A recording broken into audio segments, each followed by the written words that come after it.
അസ്സലാമു അലൈക്കും.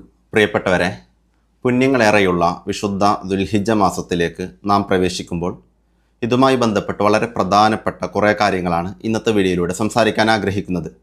പ്രധാനമായും ദുൽഹിജ്ജ മാസം നാം നോമ്പനുഷ്ഠിക്കേണ്ട ദിനങ്ങളും അവയുടെ നീയത്തും മഹത്വവും പറഞ്ഞു തരാൻ ആഗ്രഹിക്കുകയാണ്. അതിനു പുറമെ ഈ വിശുദ്ധ ദിനങ്ങളിൽ, പ്രത്യേകിച്ച് ദുൽഹിജ്ജയുടെ ആദ്യത്തെ 10 ദിനങ്ങളിൽ നമ്മൾ പ്രത്യേകം ഓതേണ്ട സൂറത്തുകളെപ്പറ്റി സംസാരിക്കുകയാണ്. മാത്രമല്ല, നോമ്പ് ഖളാ ഉള്ളവർ ചെയ്യേണ്ടത്, അതേപോലെ നോമ്പ് നേർച്ചയാക്കിയവർ ചെയ്യേണ്ടത്, അതുപോലെ ഈ വിശുദ്ധ ദുൽഹിജ്ജ മാസം നോമ്പ് നോൽക്കാൻ പാടില്ലാത്ത ദിനങ്ങൾ, ഈ വിഷയങ്ങളൊക്കെ ഇന്നത്തെ വീഡിയോയിലൂടെ കൃത്യമായി സംസാരിക്കും. അതുകൊണ്ട് വീഡിയോ എല്ലാവരും കൃത്യമായി ശ്രദ്ധിച്ച് കേൾക്കാം. ആദ്യം തന്നെ നമ്മൾ മനസ്സിലാക്കേണ്ടത്, വിശുദ്ധ റമളാനിന് ശേഷം നോമ്പനുഷ്ഠിക്കാൻ ഏറെ മഹത്വമുള്ള ചില മാസങ്ങളെപ്പറ്റി ഫിഖ്ഹിൻ്റെ കിതാബുകളിൽ പരിചയപ്പെടുത്തുന്നുണ്ട്.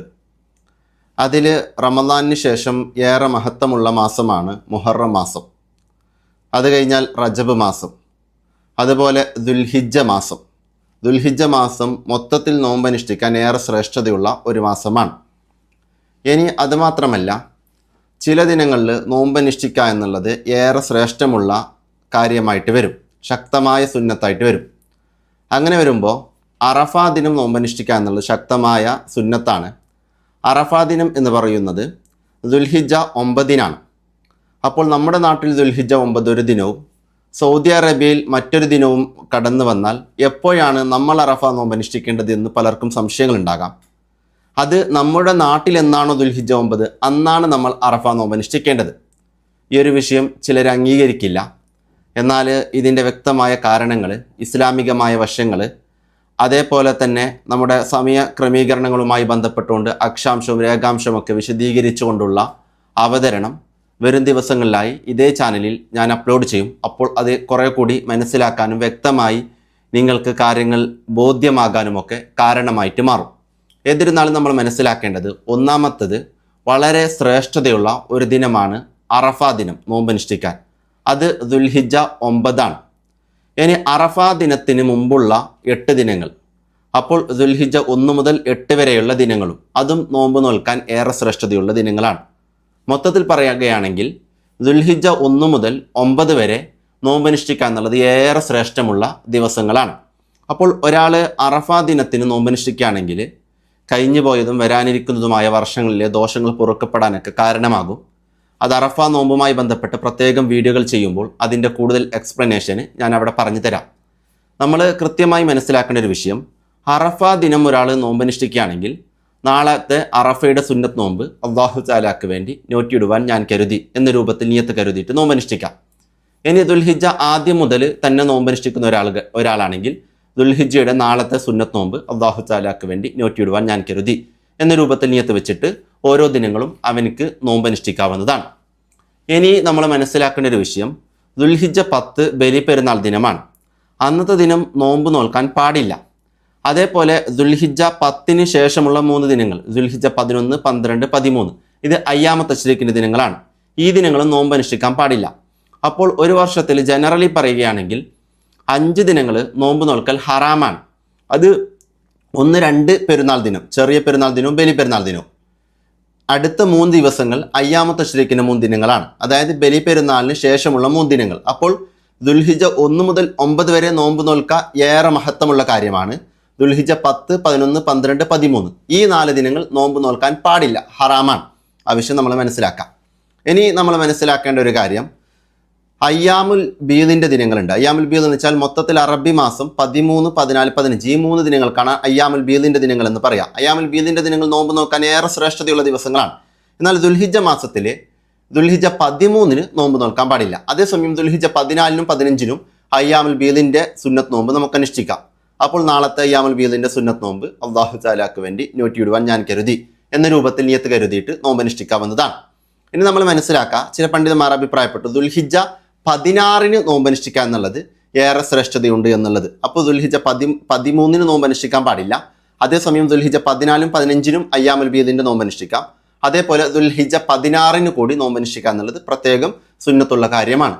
ഇനി തുടർന്ന് അങ്ങോട്ടുള്ള ദിവസങ്ങൾ എടുത്താൽ നമുക്കറിയാം, സാധാരണ തിങ്കളാഴ്ചകളിലും വ്യാഴ്ചകളും നോമ്പ് നോക്കൽ മഹത്വമുള്ള കാര്യമാണ്. അത് ഈ മാസങ്ങളിലും അങ്ങനെ തന്നെ. അപ്പോൾ തിങ്കളാഴ്ചയുടെ നാളത്തെ സുന്നത്ത് നോമ്പ് അള്ളാഹു താലാക്ക് വേണ്ടി നോറ്റിയിടുവാൻ ഞാൻ കരുതി എന്ന രൂപത്തിലൊക്കെ നിയ്യത്ത് അനുഷ്ഠിച്ചിട്ട് നോമ്പ് നിൽക്കാവുന്നതാണ്.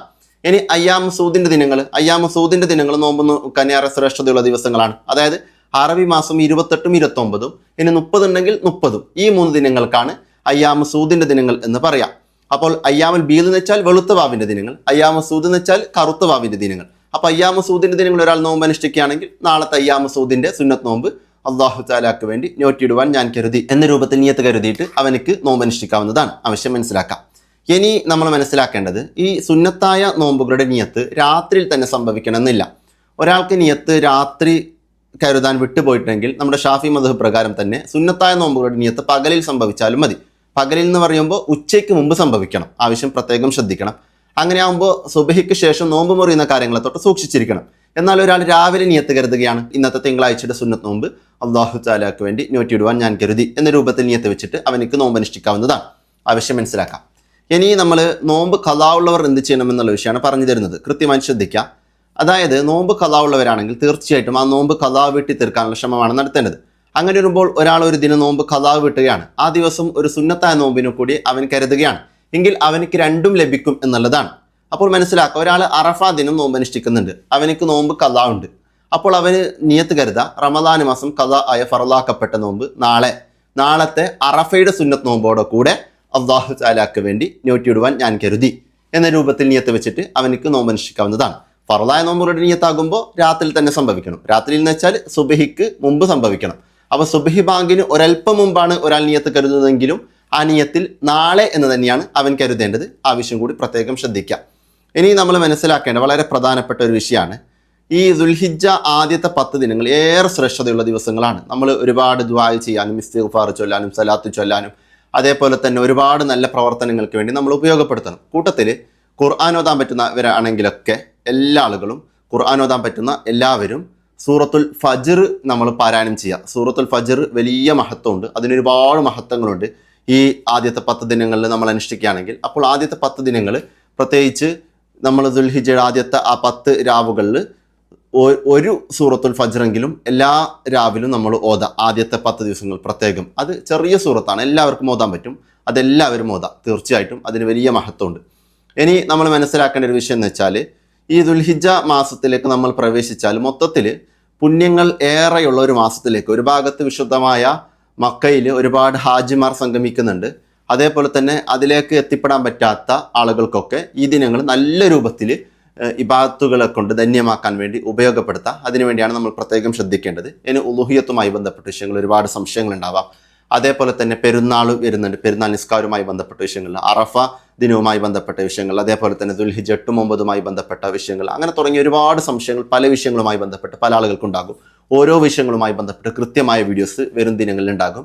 അടുത്ത വീഡിയോ ഉലുഹിയത്തിനെ പറ്റി കൃത്യമായി സംസാരിക്കണമെന്ന് ആഗ്രഹിക്കുന്നുണ്ട്. നേരത്തെ ഈ ഒരു ചാനലിൽ ആവശ്യം സംസാരിച്ചപ്പോൾ ഒരുപാട് പേർക്ക് ഉപയോഗപ്പെടുത്തിയിട്ടുണ്ട്. ഒരുപാട് പേര് നാഫി ഹിബമി എന്ന് പറയുന്ന ഇൻസ്റ്റാഗ്രാം പേജിലൂടെ കുറേ റീൽസുകളായി കുറേ കാര്യങ്ങൾ അവതരിപ്പിക്കുന്നുണ്ട്. ഫേസ്ബുക്ക് പേജുണ്ട്, അതേപോലെ തന്നെ യൂട്യൂബ് ചാനലിലും ഒരുപാട് കാര്യങ്ങൾ പറഞ്ഞു തരുന്നുണ്ട്. ഈ വിഷയങ്ങളൊക്കെ കൃത്യമായി നിങ്ങൾ ശ്രദ്ധിക്കുക.